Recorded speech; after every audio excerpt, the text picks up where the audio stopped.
كل اللي موجودين أن يأخذون زعل خوال السواعد بعين الاعتبار. والله بس خلينا أسولف عليكم من حظ وبخت، لا مجاملة ولا إلي يمكم شيء، وأنا رجال منقول وواسطة، صار ما صار، لكن الكم الحظ والبخت. هذول بكار مال حكي وكله ماشيين بيه وكله طالعين بيه.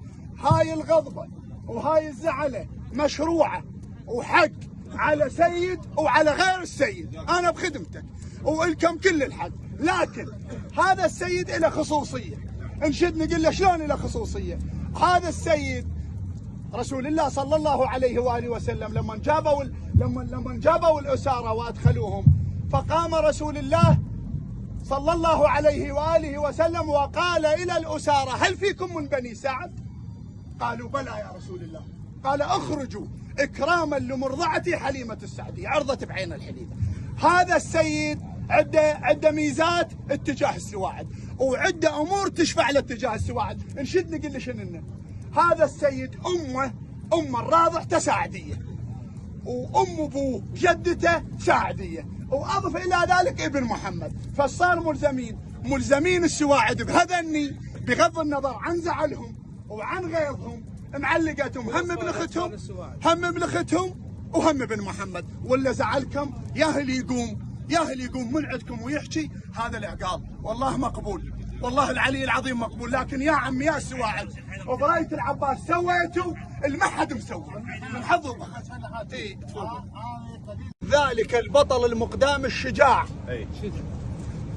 ابو الفضل العباس، اللي ما وصلت له اعتباطا، وصلت عن طريق رسول الله ومن ثم علي بن ابي طالب ومن ثم ابي الفضل العباس.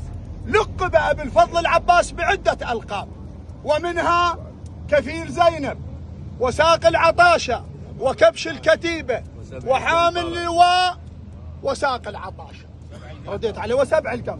لكن اريد بلكة الراي اللي ببالك شوية الدنبي اكراما لأبي الفضل العباس، اللي يقول: هل الشطلة القمر لما اندنا، هل الشطلة القمر لما اندناه وظن بالعباس يشرب منه ماي. ما درب عباس سردال الطفوف يروى قبل حسين، ما كباله هاي.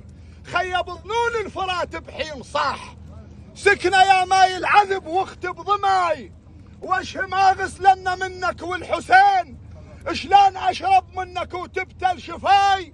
امي وصتني وصيه ومن زمان. ابو فاضل يقول: امي وصتني وصيه ومن زمان، ومن طلعت من الوطن طلعت وراي. يما ابو فاضل، يما لو سمعت شارب قبل اخوك عليك احرم يا قمر هاشم رباي.